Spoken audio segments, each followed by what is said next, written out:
Después de la cena familiar, revisé mi cuenta bancaria y estaba vacía. Lo necesitábamos más que tú, dijo mi cuñada con una sonrisa. Agarré mi bolso y murmuré, entonces no te molestará lo que viene ahora. Segundos después, la puerta se abrió de golpe. Nunca imaginé que una cena familiar terminaría así. Siempre había sido el pilar de la casa, el que cargaba con todo desde que mi padre murió hace 7 años. Él me dejó en un buen puesto en la empresa donde trabajaba, un cargo que pagaba bien y me permitía mantener un estilo de vida decente, pero mi madre siempre se llevó el crédito, como si yo estuviera en deuda con ella por criarme. Cada mes, sin falta, me pedía dinero para los gastos de la casa, la luz, el agua, el internet, la comida, y yo, como idiota, siempre cedía. No porque quisiera, sino porque ella sabía cómo apretar las teclas correctas, recordándome lo mucho que me había sacrificado por mí. Era un chantaje emocional que nunca fallaba. Mis amigos siempre me decían que dejara de ceder,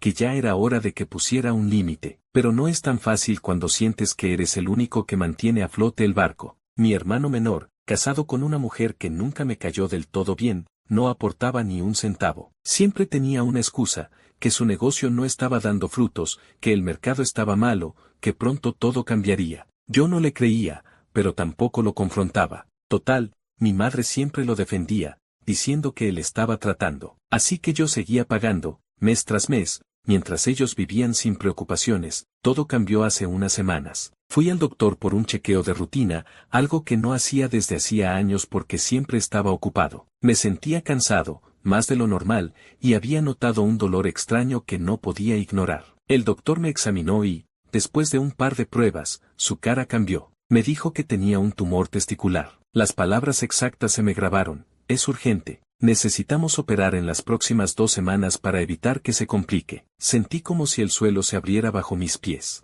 No estaba listo para algo así. Nadie lo está. El doctor me explicó que la operación no era barata. Entre los costos del hospital, los medicamentos y los cuidados posteriores, necesitaba unos $13,000. No tenía ese dinero ahorrado. La mayoría de mis ingresos se iban en la casa y en las deudas que mi madre me había convencido de pagar. Así que hice lo único que podía hacer. Pedí un préstamo. Fue humillante tener que explicar mi situación a un banquero que apenas me miraba a los ojos, pero lo conseguí. $13,000, depositados en mi cuenta. Organicé todo para operarme en una semana. No podía esperar más. Decidí contarle a mi familia, no porque quisiera su apoyo, sino porque sentía que debían saberlo. Organicé una cena en la casa de mi madre, como siempre hacíamos una vez al mes. Llegué con una bandeja de comida para llevar, porque sabía que nadie más se molestaría en cocinar. Mi madre estaba en la sala, viendo una de sus novelas favoritas. Mi hermano y su esposa llegaron tarde, como siempre, con esa actitud de que el mundo les debía algo. Nos sentamos a la mesa,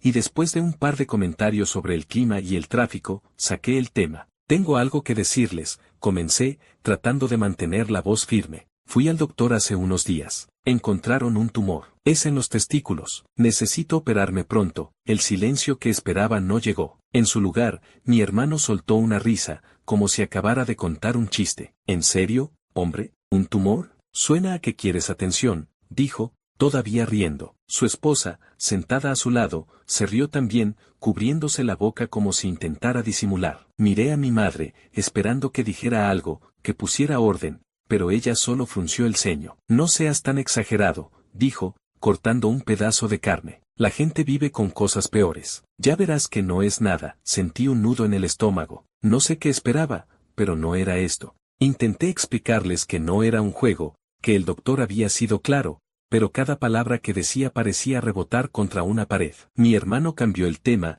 hablando de un nuevo proyecto que supuestamente lo haría millonario, y su esposa empezó a quejarse de que necesitaba un auto nuevo. Mi madre asentía, como si sus problemas fueran más importantes que lo que yo acababa de contar. Me quedé callado, comiendo en automático, sintiendo que estaba en una mesa llena de extraños. Después de la cena, mientras ellos seguían hablando de tonterías, saqué mi teléfono para hacer un pago que tenía pendiente. Abrí la aplicación del banco, esperando ver los $13,000 del préstamo, listos para la operación. Pero algo no estaba bien. El saldo estaba en rojo. $0. Mi corazón empezó a latir más rápido. Revisé de nuevo, pensando que era un error, pero no, mi cuenta estaba vacía. El número en rojo en la pantalla de mi teléfono era como un puñetazo. Mi cuenta, vacía. $0. Los $13,000 que necesitaba para mi operación habían desaparecido. Sentí un nudo en el estómago, una mezcla de incredulidad y furia que apenas podía controlar. Abrí las transacciones, esperando que fuera un error, un problema del banco, cualquier cosa menos lo que temía. Pero ahí estaba, una transferencia de $13,000, hecha esa misma mañana, a una cuenta que no reconocí al principio. Mi respiración se volvió pesada. Llamé al banco, rogando que me dijeran que era un fallo del sistema. Después de una eternidad en espera, con una música que me ponía más nervioso, un empleado me dio la respuesta que me temía. No era un error. La transferencia era real, y la cuenta destino estaba a nombre de mi hermano. Sentí como si el mundo se detuviera. ¿Cómo había conseguido acceso a mi cuenta? Siempre había sido un desastre con el dinero, pero esto era cruzar una línea que nunca imaginé. Colgué, con las manos temblando. No podía quedarme quieto. Agarré mis llaves y salí directo a su casa, sin pensar en qué diría, solo sabiendo que necesitaba enfrentarlo. Llegué y toqué el timbre como si quisiera derribar la puerta. Mi hermano abrió, con esa sonrisa relajada que siempre llevaba, como si nada en el mundo lo preocupara. Su esposa estaba en el sofá, mirando su teléfono, sin siquiera levantar la vista. ¿Qué pasa, hombre? ¿Por qué esa cara?, dijo él, como si no tuviera idea de lo que estaba por venir. ¿Dónde está mi dinero?, pregunté, tratando de no gritar. Los $13,000 de mi cuenta. Los que necesitaba para mi operación. ¿Cómo los tomaste? Se hizo un silencio corto. Mi hermano miró a su esposa, y ella finalmente dejó el teléfono. Con una sonrisa que me dio ganas de romper algo, dijo, lo necesitábamos más que tú. Fue nuestro aniversario, y por fin pudimos ir a un restaurante de lujo. No todos los días se celebra algo así, ¿sabes? Me quedé sin palabras. ¿Un restaurante? Mi dinero, el que iba a salvarme la vida, ¿se lo gastaron en una cena? La rabia me quemaba por dentro. Me robaron, grité, sin importarme quién me oyera. Eso era mío. Lo necesitaba para operarme. Es un tumor, no una broma. Mi hermano soltó una risa, como si todo fuera un chiste. No es para tanto. Siempre tienes dinero. Ya conseguirás más.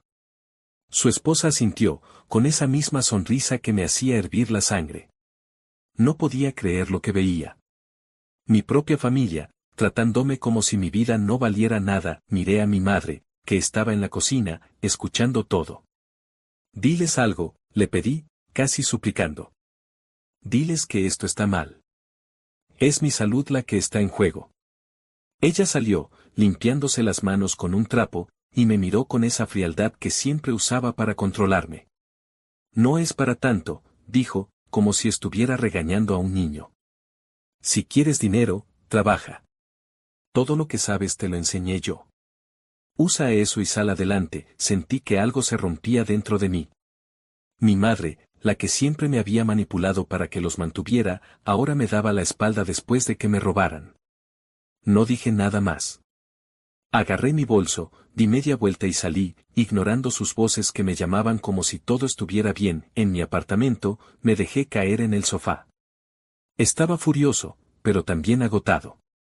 Durante años había cargado con ellos, sacrificando mi tiempo, mi dinero, mi tranquilidad, y ahora me habían traicionado de la peor manera. Fue entonces cuando lo decidí, no volvería a ayudarlos. Nunca más. Ni un centavo para el alquiler, los servicios, la comida. Nada. Pensé en denunciarlos. Lo que habían hecho no era solo una traición, era un robo, un delito. Pero primero, tenía que salvarme. El tiempo corría, y cada día que pasaba, el tumor podía volverse más peligroso. El fin de mes llegaría en 2 semanas, y con él, mi sueldo. Pero incluso con eso, no tendría suficiente para la operación. Estaba atrapado. Ese día, mi madre llamó, como si nada hubiera pasado. ¿Y el dinero para la casa?, preguntó, con ese tono que siempre usaba para hacerme sentir culpable. ¿Cuándo lo vas a mandar? El alquiler no se paga solo. Perdí la paciencia. No merecen nada de mí, grité. Por su culpa mi salud está en riesgo.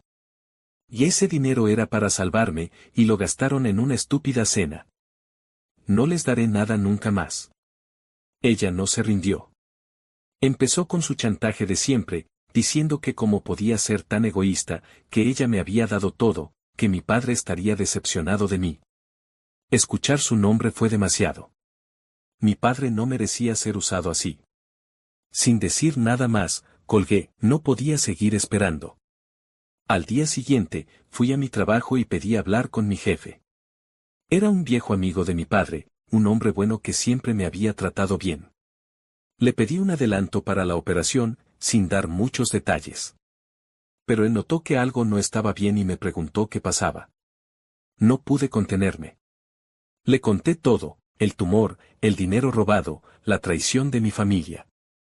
Su rostro se endureció. Tu padre nunca se hubiera dejado tratar así, dijo. Era un hombre fuerte, con valores. No dejes que te pisoteen. Después de la operación, haz lo que tengas que hacer. Esto no puede quedar así, sus palabras me dieron fuerza. Agradecí y salí con el adelanto aprobado. Puse la cita para la operación 2 días después. El tiempo pasó rápido, y cuando llegó el día, estaba nervioso, pero decidido. La operación salió bien. Por suerte, el tumor no había alcanzado otros órganos. Pasé un día en la clínica y luego me dejaron ir a casa, en mi apartamento, todavía débil, pensé en lo que mi jefe me había dicho. No podía dejar que esto terminara así. Saqué mi teléfono y llamé a la policía. Les conté todo, asegurándome de mencionar las pruebas que tenía, las transacciones bancarias que mostraban la transferencia a la cuenta de mi hermano. Les dije que quería presentar cargos y que tenía todo documentado. Me pidieron que fuera a la estación, pero también me confirmaron que enviarían oficiales a la casa de mi familia para investigar. Sentí un peso levantarse de mis hombros, pero también una furia que no se iba. Antes de que la policía llegara, quería enfrentarlos una vez más, decirles lo que pensaba, hacerles saber que sus acciones tenían consecuencias. Agarré mi chaqueta y salí rumbo a su casa. El trayecto hasta la casa de mi familia fue un borrón. Conducía con las manos apretadas al volante, sintiendo el peso de lo que estaba a punto de hacer. No era solo enfrentarlos, era poner un punto final a años de cargar con ellos, de dejar que me pisotearan. Sabía que la policía estaba en camino, y quería llegar antes, mirarles a los ojos y decirles lo que pensaba antes de que todo cambiara para siempre. Cuando estacioné frente a la casa, mi corazón latía como tambor, pero no había vuelta atrás. Toqué la puerta, y mi madre abrió casi de inmediato. Su rostro estaba torcido por el enojo, como si yo fuera el problema. Antes de que pudiera abrir la boca, soltó, ¿por qué no has pagado el alquiler? ¿Y los servicios? ¿Crees que la casa se mantiene sola? Siempre tienes que complicar todo. ¿No te das cuenta de lo que nos cuesta seguir adelante sin tu ayuda? Sus palabras me resbalaron. Estaba harto de sus reclamos, de su manera de hacerme sentir que les debía mi existencia. No respondí. Me limité a empujar la puerta y entrar, ignorando su mirada fulminante. En la sala, la escena era exactamente como la imaginaba. Mi hermano y su esposa estaban tirados en el sofá, viendo televisión, riendo como si no tuvieran una sola preocupación en el mundo. La imagen me revolvió el estómago. Ellos, tan cómodos, después de haberme robado el dinero que necesitaba para salvar mi vida. La rabia que había estado conteniendo toda la mañana explotó. Ladrones, grité, haciendo que ambos giraran la cabeza hacia mí. La televisión seguía sonando de fondo, algún programa de comedia que no encajaba con lo que sentía. Me robaron $13,000. Y ese dinero era para mi operación, para un tumor. Pusieron mi vida en riesgo, y están aquí riendo como si nada. Mi hermano apagó el televisor con un movimiento lento, casi teatral.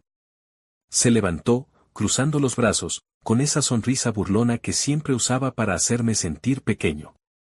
Otra vez con eso, dijo, como si estuviera cansado de oírme. Para con tu dramatismo. Siempre ha sido así, desde que papá murió. Todo lo haces una tragedia. Relájate, hombre, no es el fin del mundo. Sus palabras me golpearon como un puñetazo. Mencionar a mi padre, el hombre que me había dado una oportunidad en la vida, el que siempre creyó en mí, como si fuera una excusa para atacarme, me hizo hervir la sangre. Sentí el impulso de gritarle, de sacudirlo, de hacerle entender el daño que habían causado, pero respiré hondo. Recordé que la policía estaba en camino. No necesitaba perder el control. Ellos pagarían pronto, y no por mis manos. Miré a mi hermano, forzándome a mantener la calma. «¿Entonces no te importó la muerte de papá para hablar así de él?», pregunté, con la voz baja pero cargada de furia contenida. Él se encogió de hombros, sin un rastro de culpa. «No, la verdad», dijo, como si estuviera hablando del clima. «Nunca me ayudó. Siempre fuiste su favorito, el que tenía el trabajo bueno, el que lo tenía todo resuelto. ¿Por qué debería importarme? Él no hizo nada por mí». Su esposa, que había estado callada hasta ese momento, soltó una risa corta, como si mi pregunta fuera absurda. «Esos temas no importan ahora», dijo, recostándose en el sofá con una actitud que me dio ganas de romper algo. «Deja de hacerte la víctima. No es como si te fueras a morir por esto». Los miré a ambos, sintiendo una calma fría apoderarse de mí. Era una sensación extraña, como si toda la rabia se hubiera condensado en una certeza absoluta. «Si no les importa eso», dije, marcando cada palabra, «entonces no les importará lo que viene ahora». Sus rostros cambiaron. Mi hermano frunció el ceño, confundido, mientras su esposa se enderezó en el sofá, mirándome como si intentara descifrar una broma. Antes de que pudieran decir algo, el sonido de sirenas cortó el aire. Era lejano al principio, pero se acercaba rápido. Los ojos de mi hermano se abrieron de par en par, y su esposa dio un salto, mirando hacia la ventana. «¿Qué hiciste?», murmuró él, con un hilo de voz. No respondí. No hacía falta. Segundos después, unos golpes fuertes resonaron en la puerta. «Policía». «Abran la puerta», gritó una voz autoritaria desde afuera. Caminé hacia la entrada, sintiendo sus miradas clavadas en mi espalda. Abrí la puerta, y dos oficiales entraron, con expresiones serias. Sin dudar, señalé a mi hermano y a su esposa. «Son ellos», dije, con la voz firme. «Ellos me robaron el dinero de mi cuenta. Tengo las pruebas». Los policías no perdieron tiempo. Sacaron las esposas y se acercaron al sofá. Mi hermano empezó a gritar, su voz quebrándose mientras me señalaba. «Traidor. ¿Cómo puedes hacernos esto? Somos tu familia, maldita sea». Su esposa comenzó a llorar, repitiendo una y otra vez que no había hecho nada, que todo era un error, que no entendía por qué estaba pasando esto. Mi madre se puso en medio, desesperada, rogándoles a los oficiales que no se los llevaran. «Es mi hijo», gritaba. «No es un criminal. Por favor, no hagan esto». No sentí nada. Ni lástima, ni culpa, ni arrepentimiento. Los había mantenido durante años, sacrificando mi tiempo, mi dinero, mi tranquilidad, y ellos no dudaron en traicionarme cuando más los necesitaba. Los vi salir esposados, con los vecinos asomándose por las ventanas, murmurando entre ellos. Mi madre seguía llorando, pero no me miró. Cerré la puerta detrás de los oficiales y los seguí hasta la estación. En la comisaría, todo fue directo al grano. Presenté las pruebas, los movimientos bancarios que mostraban la transferencia de los $13,000 a la cuenta de mi hermano. Había guardado cada detalle, cada captura de pantalla, cada correo del banco. Los oficiales revisaron todo con atención, asintiendo mientras tomaban notas. «Esto es sólido», dijo uno de ellos, mirándome con algo que parecía respeto. «No hay manera de que lo nieguen», me aseguraron que el caso avanzaría rápido, y así fue. 2 días después, mi hermano y su esposa fueron llevados a un juzgado. Estaba nervioso, pero no por miedo. Era más bien una tensión acumulada, la sensación de que todo lo que había soportado estaba a punto de resolverse. Me senté en la sala, viendo cómo ellos entraban, todavía con esa actitud de que podían salir de esto. Pero cuando el juez pidió las pruebas, todo cambió. Mostré los documentos de nuevo, las transacciones, las fechas, los montos exactos. Expliqué cómo ese dinero era para mi operación, cómo su robo había puesto mi vida en riesgo. Mi hermano intentó defenderse, diciendo que no sabía que el dinero era tan importante, que solo quería darle un buen aniversario a su esposa. Ella asintió, con lágrimas que parecían más de teatro que de arrepentimiento, diciendo que no había querido hacerme daño. Pero las pruebas eran claras, y el juez no estaba de humor para excusas. Al final, no tuvieron opción. Se declararon culpables. Admitieron que habían usado el dinero para una cena de lujo, como si eso justificara algo. El juez los miró con desprecio antes de dar su veredicto. Culpables, dijo, con voz firme. Por robo, fraude bancario y conspiración. La sentencia fue 1 año de cárcel para cada uno, además de la obligación de devolverme los $13,000. Cuando el martillo golpeó, sentí un alivio que no había sentido en años. No era solo por el dinero, era por saber que, por primera vez, habían enfrentado las consecuencias de sus acciones. Salí del juzgado con la cabeza en alto, pero no pude evitar a mi madre. Estaba esperándome afuera, con los ojos rojos y el rostro lleno de furia.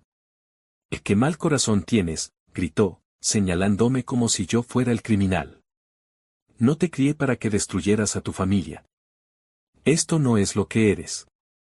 ¿Cómo pudiste hacerle esto a tu propio hermano?». Sus palabras no me tocaron. Durante años, había usado su chantaje para controlarme, para hacerme sentir que les debía todo. Pero eso se acabó. La miré a los ojos, sin dejar que su drama me afectara. «Tú ya no eres mi madre», dije, con una calma que me sorprendió a mí mismo. Vi su rostro cambiar, una mezcla de sorpresa, dolor y algo más que no me importó descifrar. No dije nada más. Di media vuelta y me fui, dejando sus gritos atrás. Cuando llegué a mi apartamento, me dejé caer en el sofá, mirando por la ventana. La ciudad seguía su ritmo, como si nada hubiera pasado, pero para mí, todo era diferente. Por primera vez en mucho tiempo, sentí que podía respirar libremente. No había más peso sobre mis hombros, no había más chantajes ni traiciones. Empecé a rehacer mi vida, volví al trabajo con una energía que no sabía que tenía. Me enfocaba en mí, en mis metas, en lo que quería construir de ahora en adelante.